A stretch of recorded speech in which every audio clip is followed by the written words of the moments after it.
What's up, ego hackers? Welcome to the C.S. Joseph podcast.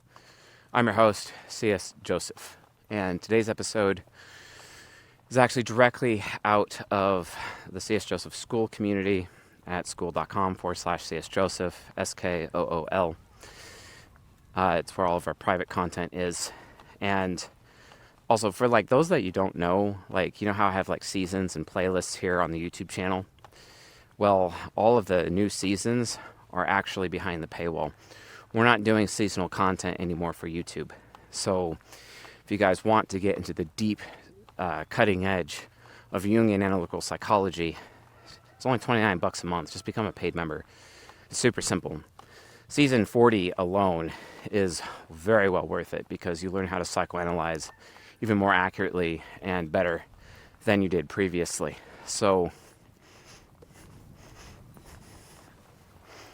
But yeah, keep me, anyway, just check it out. You'll like it. Anyway, today's episode, so we are talking about unconscious focus. And the question that was posed by a member was, why are people unconscious focused? What's the point? Why are they unconscious focused? And I can just give you the psychological reason, but I'm also going to give you the practical reason, the most likely practical in real life reason for it, and basically how to deal with it. All right. So, but let's actually examine why it's bad to be unconscious focused. Basically, when a person is unconscious focused, how they use their cognitive functions and which cognitive functions they prioritize to use within their function stack it's unnatural. Quite honestly, unconscious focused people act in a fake manner. They are basically choosing willfully, or even oftentimes it's not their choice. Sometimes they have to do it out of duty. Oftentimes, I'd say more often that they'd have to be forced to be unconscious focused based on their environment. Now, women are a lot more sensitive to unconscious focus, a lot more sensitive. We're talking extremely sensitive because women are not mentally built. Doesn't matter if they're subconscious developed or unconscious developed from an Octagram perspective, but they are not built to change their environment. Their environment needs to be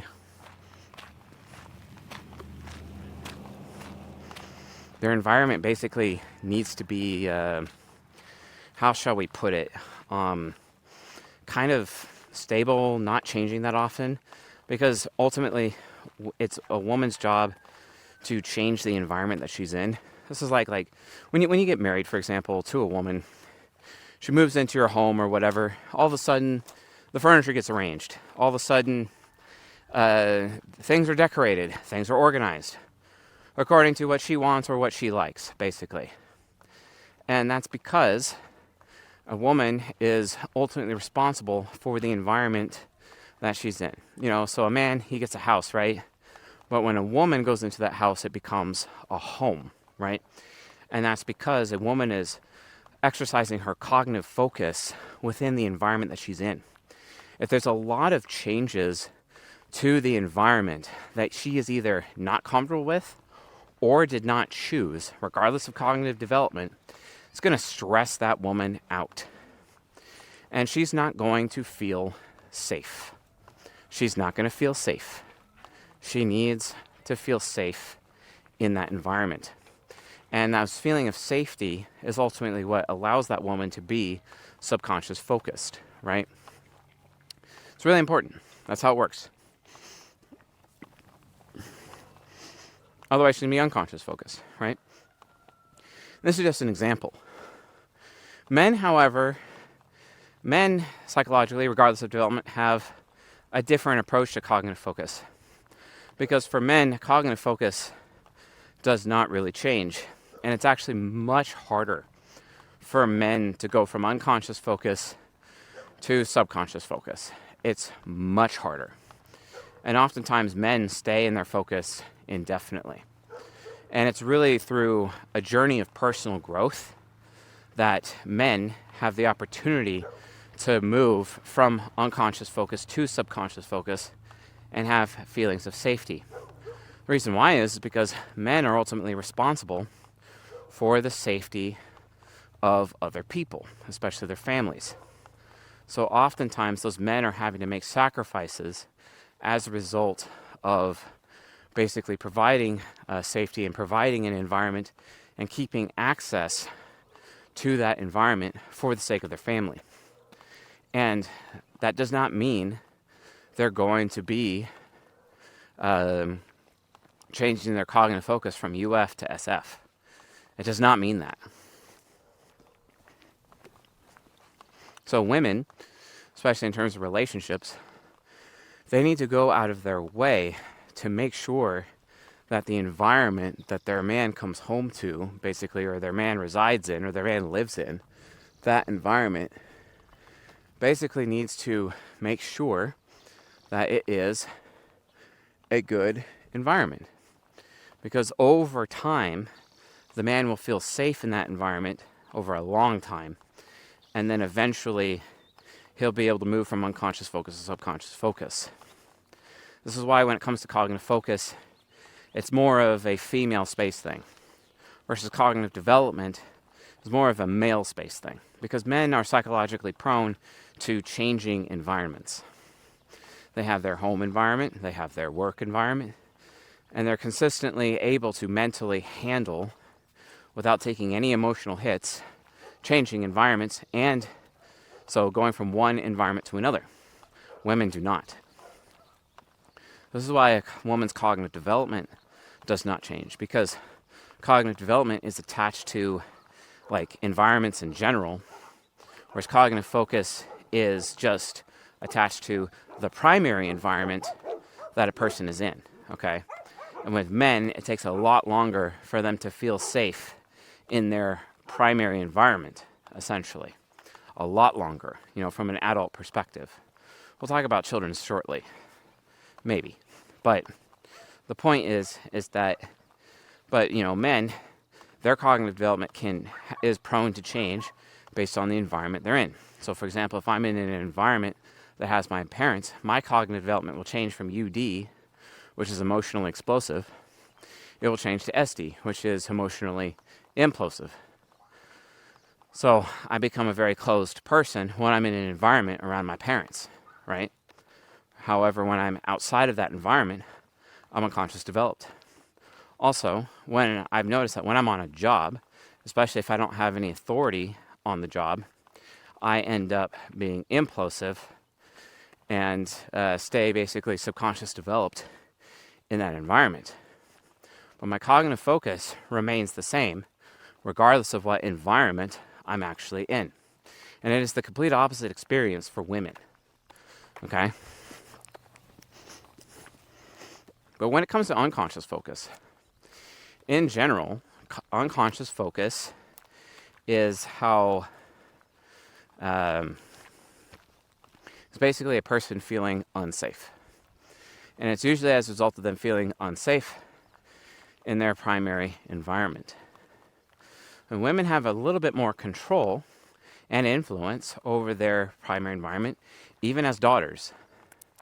Men do not. Not really. It's mostly their mothers growing up that have the most influence, the most power when it comes to the primary environment. And daughters have a secondary power. So male children don't even have that. Male children just have to accept that, well, this is my primary family environment, it is what it is. And their cognitive focus is what it is. If they feel safe in that environment, great, they'll be SF. If they don't feel safe, they will be UF. And then, when they leave that environment, whatever psychological baggage, maybe damage, or maybe good things, the opposite of baggage or damage, maybe investment, positive investment for them mentally, well, guess what?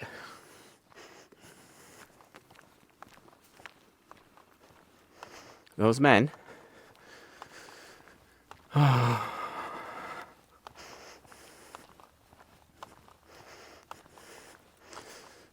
end up getting into a situation where they're going to retain their focus through their adulthood anyway.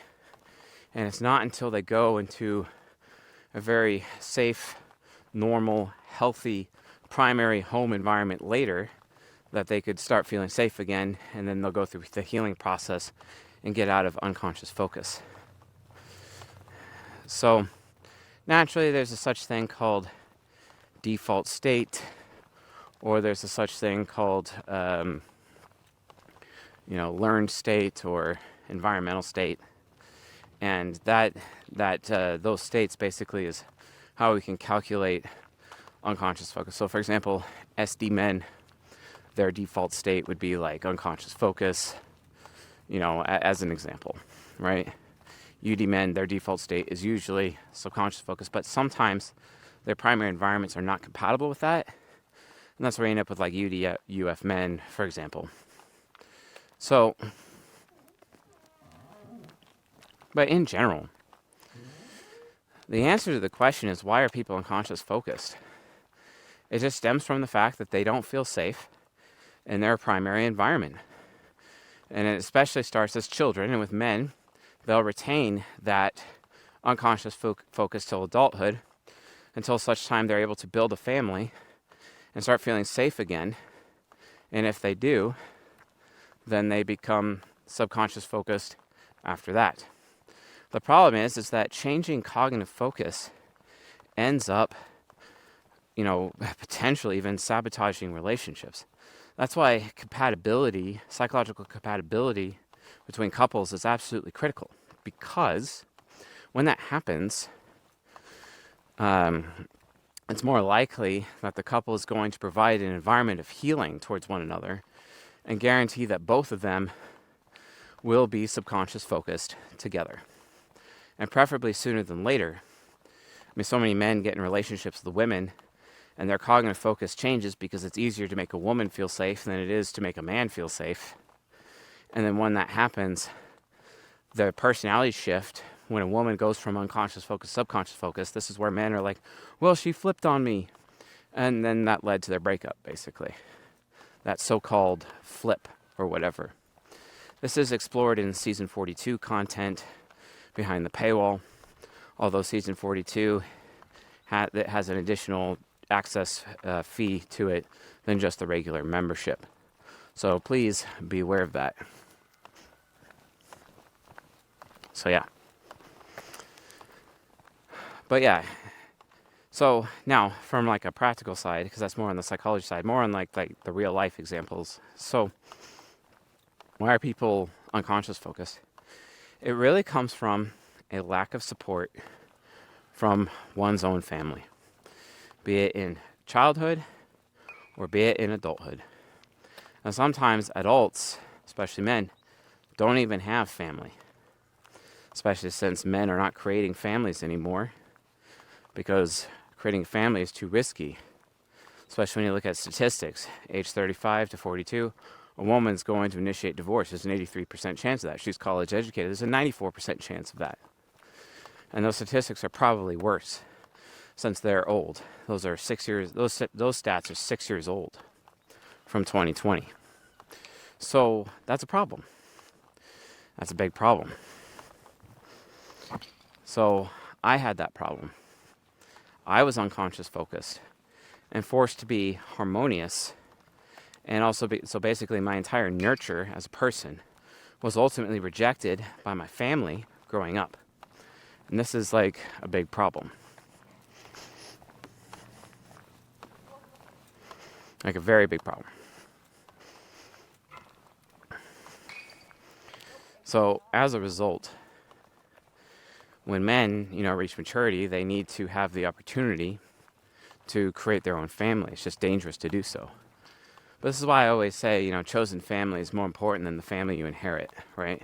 That's a very important principle, right? And it's that principle that men need to be aware of when it comes to creating family. And women also need to be made aware of, basically, how,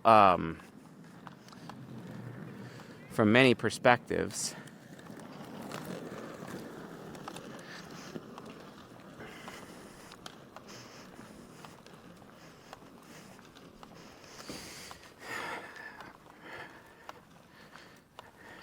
that, hey, if they do a good job being that supportive family, then, their man's actually going to heal.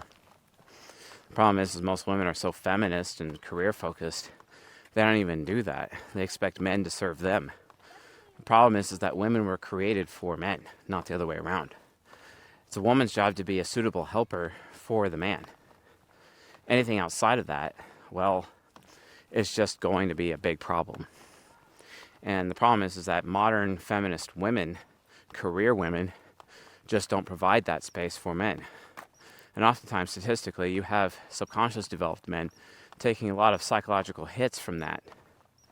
And those psychological hits lead to them basically staying SDUF for the majority of their lives.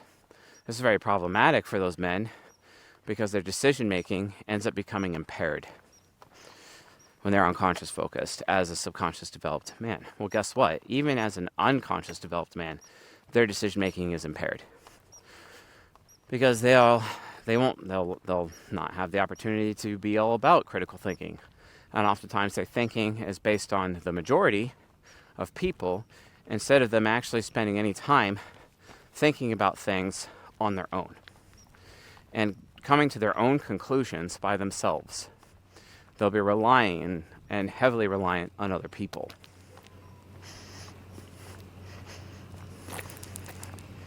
This puts men in very dangerous situations, especially because it creates reliance on society or reliance on abusive family that they grew up with that is not helping them feel safe and not helping them reach subconscious focus. And so what ends up happening is that all these men's maturity ends up becoming impaired psychologically, which also increases the chances that their woman is going to divorce them, which in of its own right is also worse. There's nothing more painful to a man.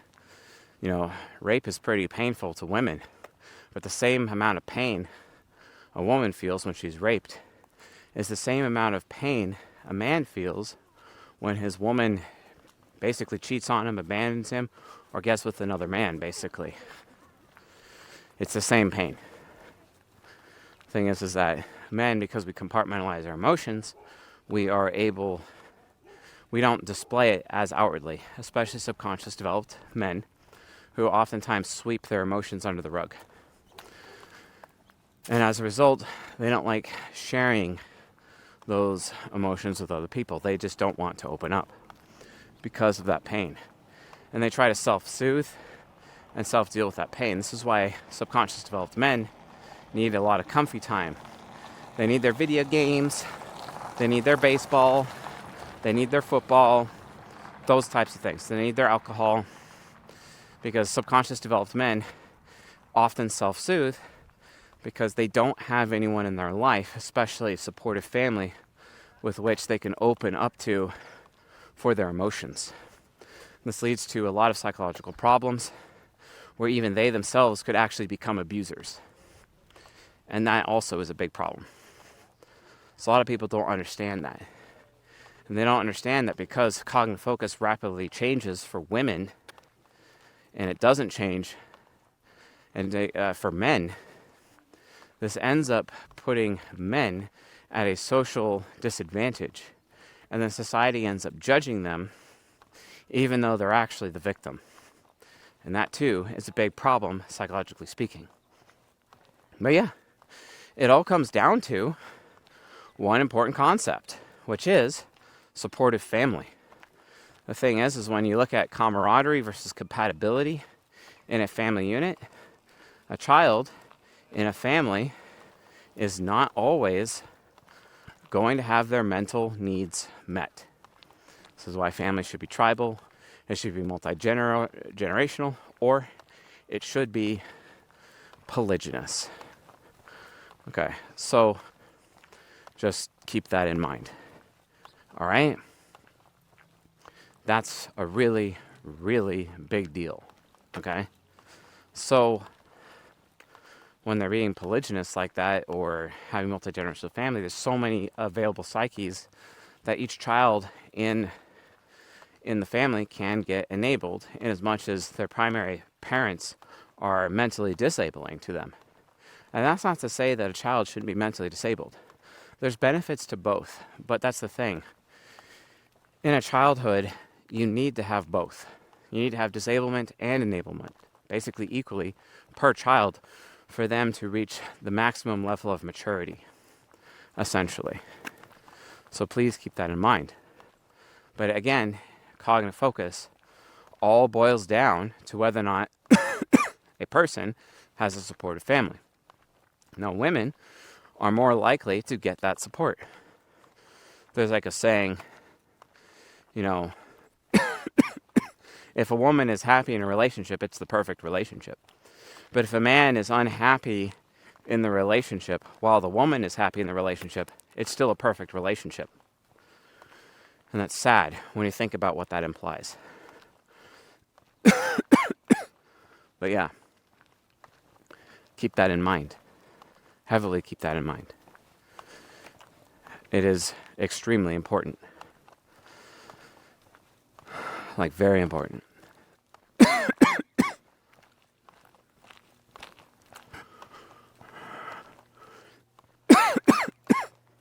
I'm really thirsty, that's why I'm coughing. So yeah, I think that just about covers why people are unconscious focused. It's just lack of support from family. And in general, regardless of gender, the more supportive family environment they have, the more subconscious focus they're going to be.